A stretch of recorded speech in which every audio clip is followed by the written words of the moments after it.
ਖਵਾਈ ਪਿਆਈ ਐਵੇਂ ਤੁਰ ਕੇ ਜ਼ਲੀਲ ਹੋ ਗਏ ਆ। ਇੱਕ ਮੇਰੀ ਯਾਰ ਹਿੰਮਤ ਕੀ ਕਰੀਏ, ਮੇਰੇ ਤੇ ਪੇਟ ਦਰਦ ਹੋ ਰਹੀ ਹੈ ਬੜੀ ਜੀ। अस्सलाम वालेकुम ਵੀਵਰ, ਤੁਸੀਂ ਦੇਖ ਰਹੇ ਹੋ ਡੇਲੀ ਵਲੌਗ ਸ਼ੁਰੂ ਕਰਨ ਤੋਂ ਪਹਿਲੇ ਬਿਸਮਿਲ੍ਲਾਹਿਰ ਰਹਿਮਾਨਿਰ ਰਹੀਮ। ਜਿਵੇਂ ਕਿ ਤੁਹਾਨੂੰ ਪਤਾ ਹੈ ਵੀਵਰਸ, ਕੱਲ ਅਸੀਂ ਬਹਾਦਰ ਖਾਨ ਦਾ ਬੰਦਾ ਫੜਿਆ, ਉਹਨੂੰ ਸਾਨੂੰ ਇੱਕ ਐਸੀ ਜਗ੍ਹਾ 'ਤੇ ਲੈ ਕੇ ਆਇਆ ਜਿੱਥੇ ਅਸੀਂ ਉਹ ਸਾਰਾ ਘਰ ਦਾ ਸੈਟਅਪ ਵੇਖਿਆ, ਲੇਕਿਨ ਸਾਨੂੰ ਉਸ ਟਾਈਮ ਬੰਦਾ ਨਹੀਂ ਸੀ ਮਿਲਿਆ। ਤੁਸੀਂ ਪਿਛਲੇ ਵਲੌਗ 'ਚ ਵੇਖਿਆ ਹੋਣਾ। ਲੇਕਿਨ ਵੀਵਰਸ, ਅਸੀਂ ਤਕਰੀਬਨ ਇੱਥੇ ਰਾਤ ਸਾਰੀ ਇਸ ਬਾਜਰੇ ਦੇ ਵਿੱਚ ਕੱਢੀ, ਤੁਸੀਂ ਵੇਖ ਸਕਦੇ ਹੋ। ਇਹ ਬਾਜਰੇ ਅਸੀਂ ਰਾਤ ਕੱਢੀ ਤਾਂ ਕਿ ਅਸੀਂ ਉਹ ਬੰਦਿਆਂ ਦਾ ਪਤਾ ਕਰ ਸਕੀਏ ਵੀ ਕਿੱਥੋਂ ਤੱਕ ਉਹ ਆਉਂਦੇ ਨੇ ਇਸ ਜਗ੍ਹਾ 'ਚ ਜਾਂ ਨਹੀਂ ਆਉਂਦੇ। ਲੇਕਿਨ ਉਹ ਕੋਈ ਵੀ ਇਸ ਬੰਦੇ ਇਸ ਜਗ੍ਹਾ 'ਤੇ ਨਹੀਂ ਆਏ। ਜਾਂ ਤਾਂ ਇਹ ਹੋ ਸਕਦਾ ਕਿ ਇਹ ਬੰਦੇ ਨੇ ਸਾਡੇ ਨਾਲ ਝੂਠ ਬੋਲਿਆ, ਯਾਨੀ ਕਿ 2 ਨੰਬਰੀ ਕੀਤੀ ਕਿ ਯਾਰ ਇਹ ਠਿਕਾਣਾ ਉਹਦਾ ਹੈ ਵੀ ਜਾਂ ਨਹੀਂ, ਜਾਂ ਸਾਨੂੰ ਫਸਾਉਣਾ ਚਾਹੁੰਦਾ। ਲੇਕਿਨ ਹਜੇ ਤੱਕ ਇਸ ਟਾਈਮ ਜਗ੍ਹਾ ਤੱਕ ਕੋਈ ਬੰਦਾ ਇੱਥੇ ਤੱਕ ਨਹੀਂ ਪਹੁੰਚਿਆ ਜਿਹੜਾ ਕਿ ਅਸੀਂ ਇਹਨਾਂ ਬੰਦਿਆਂ ਨੂੰ ਪੁੱਛ ਸਕਦੇ ਜਾਂ ਮਿਲ ਸਕਦੇ। ਅਸੀਂ ਰਾਤ ਉਹਨਾਂ ਦੇ ਠਿਕਾਣੇ 'ਤੇ ਹੀ ਕੱਢੀ, ਤੁਸੀਂ ਵੇਖ ਸਕਦੇ ਹੋ। ਅੰਦਰ ਜਾ ਕੇ ਵੇਖਦੇ ਕਿਉਂਕਿ ਹਜੇ ਲੰਮੇ ਪਏ ਹਨ। ਤੇ ਬਾਕੀ ਵੇਖਦੇ ਮੈਂ ਉੱਠਿਆ ਸਾਂ ਸੁਬਾਹ ਤਾਂ ਕਿ ਅੱਗੂ ਸਾਰਾ ਸੈਟਅਪ ਵੇਖਾਂ। ਉਸ ਨਾ ਉੱਠੋ ਭਾਈ, ਓਏ ਦਿਲੇ ਦਿਨ ਚੜ ਗਿਆ ਯਾਰ। ਉੱਠੋ ਤਾਂ ਉਸਤਾਦ ਜੀ, ਉੱਠੋ ਤਾਂ ਫਿਰ ਤੁਸੀਂ ਵੀ ਵੇਖ ਨੀਂਦਰਾਂ ਪੂਰੀਆਂ ਕਰਨਾ, ਸਾਨੂੰ ਦਲੀਲ ਕਰਾ ਕੇ ਆਪ ਤੋਂ ਇੱਥੇ ਬੈਠਾ। ਸਮੀਲਾ ਹੁਣ ਤਾਂ ਸੁੱਤੇ ਸੀ ਯਾਰ ਹੁਣ ਤੇ ਸੁੱਤੇ ਸੀ ਜਾਨ ਯਾਰ ਮੇਰੀ ਗੱਲ ਸੁਣੋ, ਹੁਣ ਦਿਨ ਚੜਨ ਡਿਆ। ਦਿਨ ਚੜਨ ਦਾ ਇਹ ਵੇ ਕਿ ਹੁਣ ਇਸ ਤੋਂ ਨਿਕਲੀਏ, ਕਿਉਂਕਿ ਸਾਰੀ ਰਾਤ ਇੰਤਜ਼ਾਰ ਕਰਦੇ ਰਹੇ, ਕੋਈ ਬੰਦਾ ਨਹੀਂ ਆਇਆ ਯਾਰ। ਸਾਰੀ ਰਾਤ ਅਸੀਂ ਬੈਠੇ ਰਹਿ ਗਏ, ਕੋਈ ਬੰਦਾ ਨਹੀਂ ਆਇਆ। ਸਿੱਧੀ ਤਰੀਕੇ ਦੱਸ ਦੇ ਤੇ ਕੁਝ ਹੈ ਵੀ ਸਹੀ ਸੀ, ਤੇਰੇ ਇੰਤਜ਼ਾਰ 'ਚ ਅਸੀਂ ਨਾ ਆਪ ਖੁਦ ਜ਼ਲੀਲ ਹੋ ਨਾ ਸਾਨੂੰ ਜ਼ਲੀਲ ਕਰ। ਯਾਰ ਮੈਨੂੰ ਤੇ ਆਈ ਠਿਕਾਣੇ ਦਾ ਪਤਾ, ਹੁਣ ਮੈਨੂੰ ਨਹੀਂ ਪਤਾ। ਮੈਂ ਤੁਹਾਡੇ ਨਾਲ ਸੀ ਭਾਈ, ਉਹ ਕਿੱਥੇ ਗਿਆ ਜਾਂ ਮੈਨੂੰ ਅੱਗੇ ਦਾ ਨਹੀਂ ਪਤਾ। ਯਾਰ ਮਿਹਰਬਾਨੀ ਕਰ ਸਾਡੇ ਤੇ ਤੂੰ ਰਹਿਮ ਕਰ, ਕੱਲ ਦੇ ਭੁੱਖੇ ਪਿਆਸੇ ਫਿਰਦੇ ਪਏ ਆ, ਤੂੰ ਸਾਨੂੰ ਜ਼ਲੀਲ ਕੀਤੀ ਪਿਆ ਹੈ। ਮੈਨੂੰ ਇਹ ਠਿਕਾਣੇ ਦਾ ਪਤਾ, ਬਾਕੀ ਉਹ ਕਿੱਥੇ ਗਾਇਬ ਹੋਇਆ ਮੈਨੂੰ ਅੱਗੇ ਉਹਨਾਂ ਦਾ ਨਹੀਂ ਪਤਾ।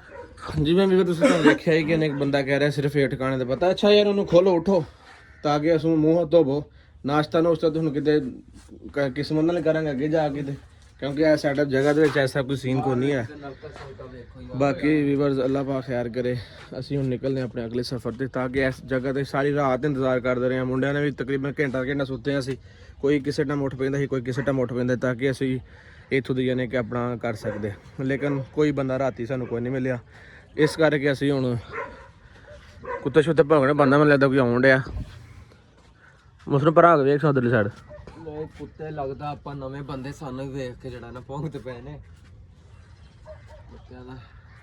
ਵੇਖੋ ਕਿਤੇ ਅੱਛਾ ਹੁਣ ਉਹ ਬਹਾਦਰ ਖਾਨ ਦੇ ਪੁਰਾਣੇ ਡੇਰੇ ਤੇ ਵੰਜੂ ਲੱਗੇ ਜੋ ਲੋਥਾਂ ਦੇਖ ਗਿਨੋ ਕਰੋ। ਲੇਕਿਨ ਤੇਰੀ ਜਾਨ ਉਦੋਂ ਤੱਕ ਨਹੀਂ ਛੁੱਟਣੀ ਜਦੋਂ ਤੱਕ ਸਾਨੂੰ ਸਾਡਾ ਬੰਦਾ ਨਹੀਂ ਮਿਲਦਾ, ਜਾਂ ਬਹਾਦਰ ਖਾਨ ਆਪ ਆਵੇ ਤੇਰੇ ਲਈ, ਜਾਂ ਸਾਨੂੰ ਰਾਜਾ ਸਾਡੇ ਕਿਸੇ ਤਰੀਕੇ ਨਾਲ ਰਾਜ ਤੱਕ ਪਹੁੰਚਾਏ। ਯਾਰ ਅਸੀਂ ਇੱਥੇ ਹੁਣ ਸਾਰੀ ਰਾਤ ਤੇਰੇ ਸਾਹਮਣੇ ਇੰਤਜ਼ਾਰ ਕਰਦੇ ਰਹੇ, ਤੂੰ ਵੀ ਬਾਜਰੇ 'ਚ ਇੱਥੇ ਜ਼ਲੀਲ ਹੁੰਦਾ ਰਿਹਾ, ਅਸੀਂ ਵੀ ਜ਼ਲੀਲ ਹੁੰਦੇ ਰਹੇ, ਲੇਕਿਨ ਇੱਥੇ ਕੋਈ ਬੰਦਾ ਨਹੀਂ ਆਇਆ। ਜਾਂ ਤਾਂ ਸਾਨੂੰ ਵੇਖ ਹੀ ਨਹੀਂ ਆਏ, ਜਾਂ ਤੂੰ ਸਾਡੇ ਨਾਲ ਝੂਠ ਬੋਲਿਆ, ਜਾਂ ਸਾਨੂੰ ਤੂੰ ਫਸਾਉਣ ਦੀ ਕੋਸ਼ਿਸ਼ ਕਰਨ ਡਿਆ। ਮੈਂ ਤੁਹਾਡੇ ਨਾਲ ਝੂਠ ਨਹੀਂ ਬੋਲਿਆ, ਮੈਂ ਤੁਹਾਨੂੰ ਸਹੀ ਜਗ੍ਹਾ ਲੈ ਕੇ ਆਇਆ ਤੇ ਉਹਨਾਂ ਦਾ ਪਤਾ ਨਹੀਂ ਹੁਣ ਅੱਗੇ ਪਿੱਛੇ ਹੋ ਗਏ ਹੋਣਗੇ ਤੁਹਾਨੂੰ ਵੇਖ ਕੇ। ਯਾਰ ਅਗਰ ਹੁਣ ਇੰਨਾ ਹੀ ਉਹਨਾਂ ਨੇ ਆਪਣਾ ਹਰ ਸ਼ਾ ਠਿਕਾਣਾ ਟੁਕਾਣਾ ਛੱਡ ਕੇ ਉਹ ਚਲੇ ਗਏ ਨੇ, ਲੇਕਿਨ ਇੰਨਾ ਹੀ ਅੱਗੇ ਪਿੱਛੇ ਉਹਨਾਂ ਹੋ ਜਾਣਾ ਸੀ ਕਿਸੇ ਉਹਨਾਂ ਵਾਪਸ ਇਸ ਜਗ੍ਹਾ ਤੇ ਆਉਣਾ ਹੀ ਕੋਈ ਨਹੀਂ ਸੀ ਹੈ। ਚਲੋ ਯਾਰ ਮੌਤ ਹੋ ਤੇ ਨਿਕਲਨੇ ਅੱਗੋਂ, ਅੱਲਾ ਖੈਰ ਕਰੇ। ਬਾਕੀ ਵੀ ਬਸ ਅੱਲਾ ਪਾਕ ਖੈਰੀਅਤ ਰੱਖੇ। ਹਜੇ ਤੱਕ ਤਕਰੀਬਨ ਉਮੀਦ ਕਾਫੀ ਹੈ ਕਿ ਅਸੀਂ ਹੁਣ ਉਹ ਠਿਕਾਣੇ ਤੱਕ ਪਹੁੰਚ ਜਾਵਾਂਗੇ, ਕਿਉਂਕਿ ਅਸੀਂ ਜਿਸ ਤਰ੍ਹਾਂ ਰਜੂ ਦੇ ਵਿੱਚ ਪਏ ਆ, ਅੱਲਾ ਪਾਕ ਬਿਹਤਰ ਕਰੇ। ਇਹ ਬੰਦੇ ਦੀ ਗੱਲ ਮੰਨ ਕੇ ਅਸੀਂ ਇੱਥੇ ਆ ਗਏ। ਕੁਛ ਵੀਵਰ ਸਾਨੂੰ ਕਹਿ ਰਹੇ ਸਮੇਂ ਵਿੱਚ ਕਿ ਯਾਰ ਤੁਸੀਂ ਗਲਤੀ ਕੀਤੀ, ਇਹ ਬੰਦਾ ਤੁਹਾਨੂੰ ਫਸਾਏਗਾ, ਔਰ ਸਾਨੂੰ ਵੀ ਇਹੀ ਲੱਗ ਰਿਹਾ ਕਿ ਯਾਰ ਵਾਕਈ ਇਹ ਗੱਲ ਸਹੀ ਹੈ, ਇਹ ਬੰਦਾ ਸਾਨੂੰ ਫਸਾਏਗਾ। ਲੇਕਿਨ ਅੱਲਾ ਖੈਰ ਕਰੇ, ਹੁਣ ਆਪਣੇ ਸਫ਼ਰ ਤੇ ਅਸੀਂ ਜਾਰੀ ਕਰਨੇ, ਕਿਉਂਕਿ ਸੁਬਾਹ ਟਾਈਮ ਅਸੀਂ ਉੱਠੇ ਹਾਂ। ਇਹ ਵੀ ਅੱਲਾ ਦਾ ਲੱਖ ਸ਼ੁਕਰ ਹੈ ਕਿ ਚਲੋ ਰਾਤ ਇੱਥੇ ਗੁਜ਼ਾਰੀ ਹੈ ਬੰਦਿਆਂ ਦੇ ਇੰਤਜ਼ਾਰ 'ਚ। ਲੇਕਿਨ ਹੁਣ ਅੱਲਾ ਪਾਕ ਬਿਹਤਰ ਕਰੇਗਾ। ਤੁਸੀਂ ਵੇਖ ਸਕਦੇ ਹੋ ਜਿਵੇਂ ਉਹ ਜੰਗਲ ਦੇ ਵਿੱਚ ਉਹਨੇ ਬਣਾਇਆ ਆਪਣਾ ਸੈਟਅਪ। ਚਲੋ ਯਾਰ ਮੂੰਹ ਹੱਥ ਵਗੈਰਾ ਧੋ ਲਓ। ਚਲੋ ਤੁਸੀਂ ਧੋਵੋ ਮੂੰਹ ਹੱਥ ਧੋ, ਅੱਲਾ ਖੈਰ ਕਰੇ। ਤੇ ਬਾਕੀ ਵੀ ਬਸ ਅੱਲਾ ਪਾਕ ਬਿਹਤਰ ਕਰੇ। ਚਲੋ ਯਾਰ ਚਲੋ ਮੂੰਹ ਹੱਥ ਧੋ ਲਓ, ਫਿਰ ਜਲਦੀ ਅੱਗੋਂ ਨਿਕਲੀ।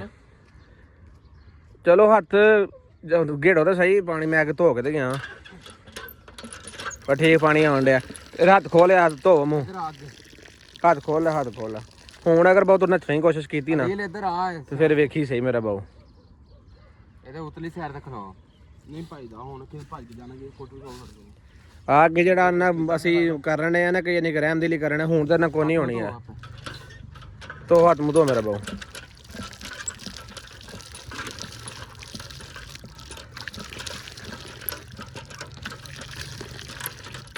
मैं कोई कैमरा बंद कर दूँ थोड़ा यार। ਮੈਂ ਵੀ ਧੋ ਲੈਣਾ ਹੱਥ ਨੂੰ, ਕੋਈ ਨਹੀਂ। ਚਲੋ ਚਲੋ ਧੋਵੋ।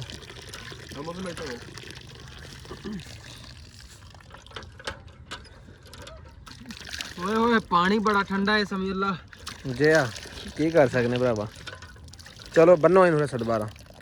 ਆ ਕੈਮਰਾ ਮਿਲ ਲਾ ਮੈਨੂੰ ਭਰਾ ਤੂੰ। ਮੈਂ ਵੀ ਤੁਹਾਡਾ ਉੱਠਣ ਤੋਂ ਪਹਿਲਾਂ ਧੋ ਲਿਆ ਮੂੰਹ, ਅੱਛਾ ਤੁਹਾਡੀ ਇਨਫੋਰਮੇਸ਼ਨ ਵਾਸਤੇ। ਤੂੰ ਧੋ। ਚਲੋ ਯਾਰ ਟੋਰੀਆ, ਹੁਣ ਅੱਗੇ ਜਾ ਕੇ ਵੇਖਨੇ ਆ ਸਿਸਟਮ। ਹਮੇ ਅੱਗੇ ਵੀ ਸਾਰਾ ਜੰਗਲ ਹੀ ਆ ਯਾਰ, ਕਿੱਥੇ ਤੁਰਦੇ ਜਾਣਾ। ਭਾਈ ਜਾਨ ਹੁਣ ਇਸ ਤਰ੍ਹਾਂ ਹੀ ਹੈ ਨਾ, ਸਫ਼ਰ ਪਾਰ ਕਰਨਾ ਹੈ। ਹੁਣ ਅਗਰ ਕੱਲ ਅਸੀਂ ਇਸ ਸਾਈਡ ਤੇ ਨਾ ਹੁੰਦੇ ਤੇ ਅਸੀਂ ਇਸ ਟਾਈਮ ਤਕਰੀਬਨ ਰਾਜ ਤੱਕ ਪਹੁੰਚ ਜਾਣਾ ਸੀ ਅੱਲਾ ਦੇ ਹੁਕਮ ਨਾਲ। ਬਾਕੀ ਅੱਲਾ ਪਾਕ ਬਿਹਤਰ ਕਰੇ, ਨਾਲ ਲਈਏ, ਅੱਲਾ ਖੈਰ ਰੱਖੇ। ਆ ਲੈ ਤੈਨੂੰ ਮਾਰ ਤੇ ਕੰਨ ਤੇ ਇੱਕ ਅੱਗੇ ਲੱਗ ਯਾਰ ਤੇਰੇ ਇਹਨੂੰ ਅੱਗੇ ਕਰ ਤੂੰ, ਤੇ ਫੇਰ ਨਾ ਕੱਲ ਵਾਲੀ ਚਵਲ ਮਾਰੇ। ਨਹੀਂ ਹੁਣ ਚਾਲ ਮਾਰ ਜਾਣਾ ਕਿੱਥੇ ਨੇ। ਹੁਣ ਕੋਟੇ ਵੀ ਖਾਏਗਾ, ਹੋਰ ਪਿੱਛੇ ਰਹਿ ਕੇ ਗਿਆ। ਬਾਕੀ ਵੀਵਰਸ ਅੱਲਾ ਪਾਕ ਬਿਹਤਰ ਕਰੇ। ਤੁਸੀਂ ਜਿਵੇਂ ਕਿ ਵਲੋਗ ਦੇ ਵਿੱਚ ਵੇਖਿਆ ਹੋਣਾ, ਰਾਜਾ ਵੀ ਰਾਤ ਦਾ ਨੱਠ ਗਿਆ, ਲੇਕਿਨ ਸਾਨੂੰ ਹਜੇ ਤੱਕ ਕੋਈ ਇਹਦੀ ਲੋਕੇਸ਼ਨ ਦਾ ਪਤਾ ਨਹੀਂ ਚੱਲ ਰਿਹਾ। ਅਸੀਂ ਕੋਸ਼ਿਸ਼ ਕਰ ਰਹੇ ਹਾਂ, ਨਾ ਹੀ ਰਾਬਤਾ ਨਾ ਹੋ ਰਿਹਾ, ਕਿਉਂਕਿ ਉਹ ਉਹਨਾਂ ਕੋਲ ਚਕਮਾ ਦੇ ਗਏ ਜਿਵੇਂ ਵੀ ਨੱਠ ਗਿਆ। ਲੇਕਿਨ ਅਸੀਂ ਇਹ ਹੁਣ ਅਦੀਲ ਅਸੀਂ ਇਹ ਕਹੀ ਰਹੇ ਹੁਣ ਰਾਜੇ ਦੇ ਪਿੱਛੇ ਚੱਲੀਏ ਜਾਂ ਅਸੀਂ ਜਾ ਕੇ ਹੁਣ ਬਹਾਦਰ ਖਾਨ ਦੇ ਡੇਰੇ ਤੇ ਪਹੁੰਚੀਏ। ਤੁਸੀਂ ਕੀ ਵੈਸੇ ਜਾਂਦੇ ਹੋ? ਰਾਜਾ ਵਾ ਕੱਲਾ। ਪਹਿਲੀ ਗੱਲ ਆ ਸਾਰ ਰਾਜੇ ਕੋਲ ਚਲੀਏ। ਅੱਛਾ ਠੀਕ ਆ, ਇਹਨੂੰ ਨਾਲ ਲੈ ਜਾਣਾ, ਰਾਜੇ ਨਾਲ ਵਿਖਾਉਣਾ ਵੀ ਆ ਬੰਦਾ ਯਾਰ। ਰਾਜੇ ਦਾ ਨੰਬਰ ਆਨ ਹੋ ਜਵੇ, ਉਹਦੀ ਬੈਟਰੀ ਖਤਮ ਹੋਈ ਹੋਣੀ, ਰਾਜੇ ਨੂੰ ਮਿਲ ਕੇ ਫਿਰ ਕਰਾਂਗੇ ਕਾਲ ਬਹਾਦਰ ਖਾਨ ਨੂੰ ਵੀ ਆਹ ਬੰਦਾ ਆ ਕੇ ਲੈ ਜਾ। ਹਾਂ, ਗੱਲ ਕਰਨ ਦਾ ਮਕਸਦ ਇਹ ਹੈ ਕਿ ਇਹ ਵੀ ਹੋ ਸਕਦਾ ਵਲੋਗ ਦੇ ਵਿੱਚ ਜਿਵੇਂ ਅਸੀਂ ਵੇਖਿਆ, ਵੀਵਰਸ ਵੀ ਵੇਖਿਆ ਹੋਣਾ, ਵੀ ਤੁਹਾਨੂੰ ਵੇਖਿਆ ਤੁਸੀਂ ਕਿ ਰਾਜਾ ਨੱਠ ਗਿਆ, ਲੇਕਿਨ ਇਹ ਵੀ ਹੋ ਸਕਦਾ ਕਿ ਉਹ ਨੱਠਿਆ ਅਗਲੇ ਵਲੋਗ ਤੇ ਨਹੀਂ ਆਇਆ, ਕੋਈ ਫੜਿਆ ਗਿਆ ਕਿੱਥੇ ਆ ਕਿਵੇਂ ਆ, ਤੇ ਨਾ ਉਹਨਾਂ ਕੋਈ ਰਾਬਤਾ ਹੋ ਰਿਹਾ ਕਿ ਨਹੀਂ ਸੈਟਅਪ ਦੇ ਨਾਲ, ਕਿ ਯਾਨੀ ਕਿ ਅਸੀਂ ਕਿਹੜੇ ਸੈਟਅਪ ਨਾਲ ਉਹਨੂੰ ਰਾਬਤਾ ਕਰੀਏ ਜਾਂ ਉਹਨਾਂ ਕੋਈ ਲੋਕੇਸ਼ਨ ਸਾਨੂੰ ਮਿਲੇ ਤਾਂ ਕਿ ਅਸੀਂ ਉਦੋਂ ਤੱਕ ਪਹੁੰਚ ਸਕੀਏ। ਬਾਕੀ ਇਹ ਵੀ ਤੁਸੀਂ ਸਹੀ ਕਹਿਣ ਡਏ ਹੋ ਕਿ ਯਾਨੀ ਕਿ ਅਸੀਂ ਪਹਿਲਾਂ ਰਾਜੇ ਤੱਕ ਪਹੁੰਚੀਏ, ਕਿਉਂਕਿ ਜਦੋਂ ਨਾਲ ਰਲਾਂਗੇ ਬੰਦੇ ਦੇ ਹੌਸਲਾ ਵੱਧ ਜਾਂਦਾ, ਦਲੇਰੀ ਵੱਧ ਜਾਂਦੀ ਹੈ ਕਿ ਨਾਲ ਬੰਦੇ ਆ ਗਏ ਨੇ। ਤੇ ਹੁਣ ਇਹ ਵੇ ਕਿ ਅਸੀਂ ਇਕੱਲਾ ਨਹੀਂ ਛੱਡਾਂਗੇ, ਬੇਸ਼ੱਕ ਜਿਵੇਂ ਆ ਬੰਨੇ ਆ ਨਾ, ਅਸੀਂ ਐਵੇਂ ਰਾਜੇ ਨੂੰ ਬੰਨ ਕੇ ਨਾਲ ਖੜਨਾ ਪਏ ਤੇ ਅਸੀਂ ਖੜਾਂਗੇ, ਕਿਉਂਕਿ ਅਸੀਂ ਪਿਛਲੀ ਦਫਾ ਵੀ ਗਲਤੀ ਕੀਤੀ ਜਿਹਦੀ ਵਜ੍ਹਾ ਤੋਂ ਰਾਜਾ ਅੱਗੇ ਹੋਇਆ ਸਾਈਡ ਤੇ ਉਹਨੂੰ ਚੁੱਕ ਕੇ ਲੈ ਗਏ ਨੇ। ਯਾਰ ਹੁਣ ਇੱਥੋਂ ਅਸੀਂ ਵਾਪਸੀ ਚੱਲ ਉਸੇ ਜਗ੍ਹਾ ਤੇ ਟੁਰਨ ਲਏ। ਹੁਣ ਅਗਲੀ ਜਗ੍ਹਾ ਕਿੰਨੀ ਕੁ ਦੂਰ ਜਦੋਂ ਸਾਨੂੰ ਸੜਕ ਮਿਲ ਜਾਏਗੀ? ਇੱਧਰ ਕਰਕੇ ਦੱਸ ਭਾਈ ਮੂੰਹ। ਥੋੜਾ ਸਫ਼ਰ ਹੀ ਹੈ ਅੱਗੇ, ਥੋੜਾ ਥੋੜਾ ਕਿਤੇ ਯਾਰ ਕੱਲ ਤੇ ਤੂੰ ਸਾਨੂੰ ਟਰਾ ਕੇ ਹੁਣ ਯਾਰ ਸਮਝਲਾ ਆਈ ਉਹਨੂੰ ਕੋਈ ਨਹੀਂ ਪਤਾ, ਇਹ ਸਾਨੂੰ ਡਰਮਬਾਦੀ ਕਰਾ, ਸਾਨੂੰ ਖੁਦ ਰਸਤਾ ਲੱਭਣਾ। ਅੱਖਾਂ ਤੇਰੀਆਂ ਵੀ ਸੁੱਜੀਆਂ ਪਈਆਂ ਨੇ ਨੀਂਦ ਦੀ ਵਜ੍ਹਾ, ਅੱਖਾਂ ਸਾਡੀਆਂ ਵੀ ਮੂੰਹ ਸੁੱਜੀਆਂ ਵੇਖੋ, ਮੂੰਹ ਵੇਖੋ ਜੀ। ਬੰਦੇ ਨੂੰ ਚੰਡ ਮਾਰੇ ਨਾ, ਮੇਰਾ ਇੱਕ ਹੱਥ ਜਿਹੜਾ ਨੇ ਇਹਦੇ ਮੂੰਹ ਪੂਰੇ ਮੂੰਹ ਜਿੱਡਾ ਤੇ ਬੰਦਾ ਤੈਨੂੰ ਹੁਣ ਅਸੀਂ ਸਿਰਫ ਕਿ ਨਹੀਂ ਚਾਹੁੰਦੇ ਕਿ ਯਾਰ ਤੈਨੂੰ ਅਸੀਂ ਕੋਈ ਨੁਕਸਾਨ ਪਹੁੰਚਾਈਏ, ਨਾ ਸਾਡੇ ਚ ਅਲਹਮਦੁਲਿਲਾ ਰਹਿਮਦਿਲੀ, ਅਸੀਂ ਕੋਈ ਦੋ ਨੰਬਰੀ ਵਾਲੀ ਗੱਲ ਨਹੀਂ ਹੈ ਕਿ ਅਸੀਂ ਤੈਨੂੰ ਗਲਤ ਬਿਆਨੀ ਕਰੀਏ ਤੇ ਜਾਂ ਗਲਤ ਤੈਨੂੰ ਪਨਿਸ਼ਮੈਂਟਾਂ ਦਈਏ ਜਾਂ ਸਜ਼ਾਵਾਂ ਦਈਏ। ਹਾਂ ਅਸੀਂ ਕਰਨੀ ਹੈ ਅਗਰ ਤੇ ਤੇਰਾ ਜਿਹੜਾ ਉਹ ਕਾਕਾ ਜਿਹੜਾ ਬਹਾਦਰ ਖਾਨ ਉਹਦੇ ਨਾਲ ਵੀਵਰ ਤੁਸੀਂ ਵੀ ਸੁਣ ਰਹੇ, ਇਨਸ਼ਾਅੱਲਾ ਤਾਲਾ ਇਨਸ਼ਾਅੱਲਾ ਇੱਕ ਦਫਾ ਰਾਜੇ ਨੂੰ ਅਸੀਂ ਮਿਲ ਜਾਈਏ ਔਰ ਉਹਦੇ ਤੱਕ ਮਿਲ ਕੇ ਉਸ ਤੋਂ ਬਾਅਦ ਜਿਹੜੀ ਵੀ ਗੱਲਬਾਤ ਹੋਏਗੀ ਬਹਾਦਰ ਖਾਨ ਦੇ ਸਾਹਮਣੇ ਕਰਾਂਗੇ ਬਹਿ ਕੇ। ਆ ਵੀ ਹੁਣ ਤੂੰ ਆਨਾ ਹੈ ਪ੍ਰੈਂਕ ਕਰਨੇ ਨੇ ਤੇ ਹੁਣ ਪ੍ਰੈਂਕ ਕਰ ਜਾਂ ਜਿਹੜੀ ਸ਼ੇ ਮਰਜ਼ੀ ਕਰ, ਅਸੀਂ ਰੈਡੀ ਹਾਂ ਇਸ ਚੀਜ਼ ਵਾਸਤੇ। ਬਾਕੀ ਵੀਵਰਸ ਅਸੀਂ ਜਾ ਰਹੇ ਹਾਂ, ਤੁਸੀਂ ਦੁਆ ਕਰੋ ਅੱਲਾਹ ਪਾਕ ਖੈਰੀਅਤ ਰੱਖੇ ਕਿ ਸਾਨੂੰ ਰਾਜੇ ਤੱਕ ਸਾਨੂੰ ਰਾਬਤਾ ਹੋ ਸਕੇ ਔਰ ਅਸੀਂ ਉਹਨੂੰ ਮਿਲ ਜਾਈਏ, ਕਿਉਂਕਿ ਤੁਹਾਡੇ ਸਾਹਮਣੇ ਹੀ ਸਾਡਾ ਸਫ਼ਰ ਵੀ ਮੁਸ਼ਕਲ ਹੈ ਔਰ ਰਾਜਾ ਵੀ ਬੜੀ ਮੁਸ਼ਕਲ ਦੇ ਵਿੱਚ। ਪਿਛਲੇ ਵਲੋਗ ਤੁਸੀਂ ਵੇਖਿਆ ਹੋਣਾ ਕਿ ਯਾਨੀ ਕਿ ਉਹਦੇ ਤੇ ਬੜਾ ਉਹਨਾਂ ਜ਼ੁਲਮ ਕੀਤਾ। ਯਕੀਨ ਮੰਨ ਜੋ ਕਿ ਉਹਦੀ ਬਹਾਦਰੀ ਹੈ ਰਾਜੇ ਦੀ, ਉਹਦੀ ਏਡੀ ਬਹਾਦਰੀ ਹੈ ਕਿ ਉਸ ਬੰਦੇ ਨੇ 3-4 ਉਹਦੇ ਤੇ ਬੋਰੀਆਂ ਉਹਨਾਂ ਰੱਖੀਆਂ। ਜਾਂ ਪਿਛਲੇ ਵਲੋਗ ਤੁਸੀਂ ਵੇਖਿਆ 3-4 ਬੋਰੀਆਂ ਰੱਖੀਆਂ ਉਹਦੇ ਤੇ, ਉਹ ਫਿਰ ਵੀ ਬਰਦਾਸ਼ਤ ਕੀਤੀ। ਲੇਕਿਨ ਮੈਨੂੰ ਇਹ ਸਮਝ ਨਹੀਂ ਆਉਂਦੀ ਕਿ ਯਾਰ ਉਹ ਬੰਦੇ ਇਹ ਕਿਹੜਾ ਪ੍ਰੈਂਕ ਹੋ ਗਿਆ। ਘੱਟੋ ਘੱਟ ਵੀ 200 ਕਿਲੋ ਵਜ਼ਨ ਬਣਦਾ, ਲੇਕਿਨ ਇਹ ਪ੍ਰੈਂਕ ਕਰ ਰਹੇ ਨੇ ਕਿ ਯਾਰ ਉਹ ਬੰਦੇ ਦੀ ਜਾਨ ਤੁਰ ਜੇ ਜਾਂ ਉਹਨੂੰ ਕੋਈ ਨੁਕਸਾਨ ਹੋ ਜੇ, ਹੱਡੀ ਬਾਂਹ ਟੁੱਟ ਜੇ। ਲੇਕਿਨ ਇਹਨਾਂ ਨੇ ਅੰਬ ਦੀ ਠੰਡ ਇਹਨਾਂ ਨੂੰ ਸਿਰਫ ਇਹਨਾਂ ਦਾ ਤਾਂ ਮਜ਼ਾਕ ਬਣਿਆ ਕਿ ਯਾਰ ਇੱਕ ਬੰਦਾ ਫੜਿਆ ਉਹਨੂੰ ਕਤੂਰੇ ਵਗੈਰਾ ਅੱਗੇ ਲਾਇਆ, ਚਲੋ ਜੀ ਅੱਲਾ ਦੀ ਸਪੁਰਦ। ਬਾਕੀ ਅਗਰ ਇਨਸਾਨੀਅਤ ਅਗਰ ਉਹਨਾਂ 'ਚ ਹੋਏ ਨਾ ਤੇ ਇੱਕ ਬੰਦਾ ਨਹੀਂ, ਫਿਰ ਪ੍ਰੈਂਕ ਕਰਨਾ ਤਾਂ ਸਾਰਿਆਂ ਨਾਲ ਕਰਨ। ਉਹਨੂੰ ਪਤਾ ਹੈ ਕਿ ਯਾਰ ਪੂਰੀ ਟੀਮ ਉਹਨਾਂ ਦੇ ਪਿੱਛੇ ਨਿਕਲੀ ਹੈ, ਲੇਕਿਨ ਉਹਨੂੰ ਇਸ ਚੀਜ਼ ਦੀ ਕੋਈ ਪਰਵਾਹ ਕੋਈ ਨਹੀਂ। ਉਹ ਹਰਾਮ ਦੇ ਬੱਚੇ ਨੂੰ ਕਿ ਅਸੀਂ ਉਹਨੂੰ ਯਾਨੀ ਕਿ ਕਹਿ ਥੱਕ ਗਏ ਕਿ ਅਸੀਂ ਤੇਰੇ ਬੰਦੇ ਨਾਲ ਚੁੱਕੀ ਫਿਰਨੇ ਆ, ਤੇਰੇ ਨਾਲ ਜਾ ਰਹੇ ਆ ਰਹੇ ਆ, ਲੇਕਿਨ ਉਹਨੂੰ ਸਾਡੀ ਗੱਲ ਕੋਈ ਸਮਝ ਨਹੀਂ ਆਉਂਦੀ ਕਿ ਯਾਰ ਉਹ ਸਾਨੂੰ ਭੇਜੇ, ਸਾਨੂੰ ਯਾਨੀ ਕਿ ਆਪਣੇ ਬੰਦੇ ਭੇਜ ਕੇ ਸਾਡੇ ਨਾਲ ਗੱਲ ਕਰੇ ਜਾਂ ਸਾਨੂੰ ਆਪਣੇ ਡੇਰੇ ਤੱਕ ਲੈ ਕੇ ਜਾਏ, ਫਿਰ ਪਤਾ ਲੱਗੇ ਕਿ ਯਾਰ ਹਾਂ ਵਾਕਈ ਉਹ ਮਰਦ ਹੈ ਵੇ। ਸਾਡੇ ਵਾਸਤੇ ਤਾਂ ਇੱਕ ਕਤੂਰਾ ਹੁੰਦਾ ਨੇ ਜਿਵੇਂ ਉਹ ਬਸ। ਬਾਕੀ ਚਲੋ ਅੱਲਾ ਖੈਰ ਕਰੇ ਟੂਰੇ। ਚਲੋ ਯਾਰ ਮੈਨੂੰ ਤਾਂ ਵੈਸੇ ਸਾਹ ਚੜ ਗਿਆ, ਅੱਲਾ ਖੈਰ ਰੱਖੇ। ਤੈਨੂੰ ਮੌਸਮ ਭਾਈ ਚੱਲ ਕਾਕਾ ਚੱਲ, ਤੈਨੂੰ ਪਤਾ ਲੱਗੇ ਤੂੰ ਕੀ ਕੀਤਾ ਕੰਮ, ਉਹ ਤੈਨੂੰ ਕਿਹੜੇ ਕੰਮ ਦੀ ਸਜ਼ਾ ਮਿਲਣ ਡਈ ਏ। ਸਾਨੂੰ ਜ਼ਲੈਦਾ ਜ਼ਲੀਲ ਕਰਾਣੇ ਆ, ਲੇਕਿਨ ਅਸੀਂ ਇਸ ਜ਼ਲਾਲਤ ਨਹੀਂ ਸਮਝਦੇ ਇਸ ਚੀਜ਼ ਨੂੰ।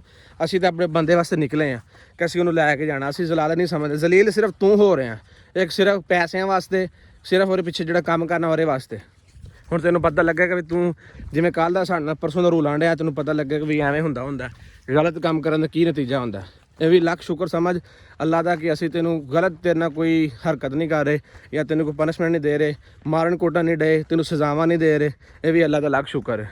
ਦੂਰ ਤੱਕ ਕੋਈ ਰੋਡ ਨਜ਼ਰ ਨਹੀਂ ਹੁੰਦਾ, ਨਾ ਸੜਕ ਨਜ਼ਰ ਆ ਰਹੀ ਹੈ। ਅੱਛਾ ਚਲੋ ਕੋਈ ਗੱਲ ਨਹੀਂ, ਤੁਸੀਂ ਟੁਰੋ ਨਾ, ਅੱਲਾ ਬਿਹਤਰ ਕਰ। ਭਾਈ ਮੇਰੇ ਤੇ ਪੇਟ ਦਰਦ ਹੋਣ ਲੱਗ ਗਈ ਯਾਰ, ਭੁੱਖ ਤੋਂ ਕੱਲ ਦੀ ਕੋਈ ਸ਼ੈ ਨਹੀਂ ਤੁਸੀਂ ਖਵਾਈ ਪਿਆਈ, ਐਵੇਂ ਤੁਰ ਕੇ ਜ਼ਲੀਲ ਹੋ ਗਏ ਆ।